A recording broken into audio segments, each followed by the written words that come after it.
Hey guys, what's up? It's Emmy. Welcome to my channel. In today's video, I'm going to be teaching you how to do a proper caloric deficit. So just giving you some tips and tricks, making sure that you're seeing progress and you're able to maintain it. Let's get right into the tips and tricks. So one thing that you should consider before even going into a caloric deficit is what you're currently eating.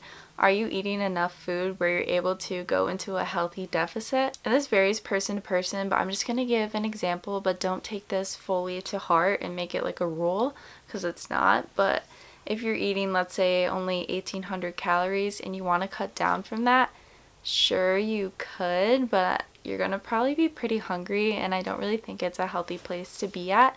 So you just want to consider that. And if you are at that lower calorie range or even less than that, you might want to consider going through a reverse diet first to up your calories and up your maintenance calorie intake, so then you can go through a healthy deficit. But again, that varies person to person. That was just a general example. Another thing to just keep in mind is progress is going to take time. So let's say you're in a caloric deficit for just a week. Your results aren't going to show probably yet. You just want to keep in mind that it's going to take time and just trust the process. So if you're going through a caloric deficit, you need to be measuring your food on a food scale. That's how you're going to properly track your calories.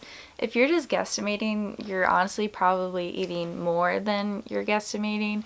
And yeah, you just need an accurate measurement of that, because when you are going into a deficit, you want to make sure that it's spot on so that you're not like under eating too much, or if you're eating more than you're tracking, then the results are going to be skewed, and you just need to be using a food scale to get proper measurements. Another tip I have is to start adding in some cardio, nothing like crazy, just upping your step goal maybe, or adding in 30 minutes of walking, let's say 2 times a week after your workouts or a different time of day. That way you don't have to cut your calories as much from the start and you start adding in more movement.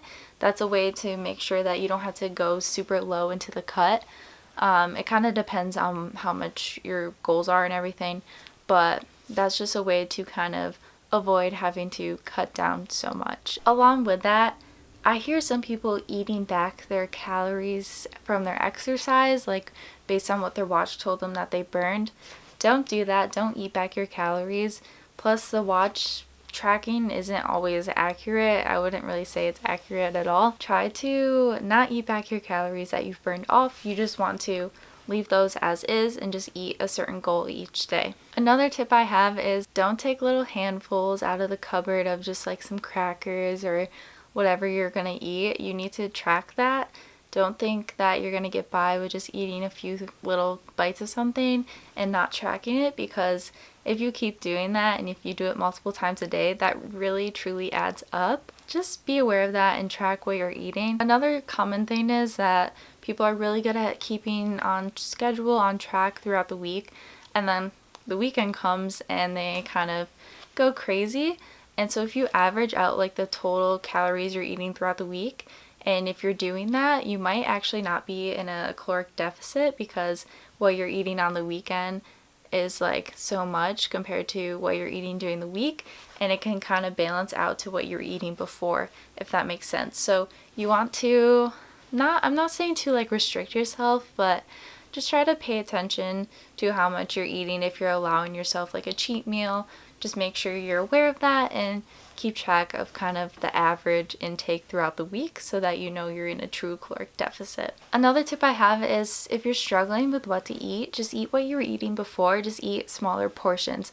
Slowly decrease the portion sizes of things, of normal meals, and that's a good way to kind of easily transition into a deficit. Something else that's pretty easy is to just focus on drinking water. That way you can actually eat your calories and you're not like wasting calories on drinks. Like, just kind of pay attention to that as well. And lastly, don't give up. If you mess up for like a day or two, it's okay. Just get right back on track. No need to throw all of your hard work and progress away just from a few mistakes or mishaps. And that's all I have for you today. So thank you guys so much for watching this video. I hope it gave you some insight on how to do a caloric deficit and some tips and tricks to stay strong with it.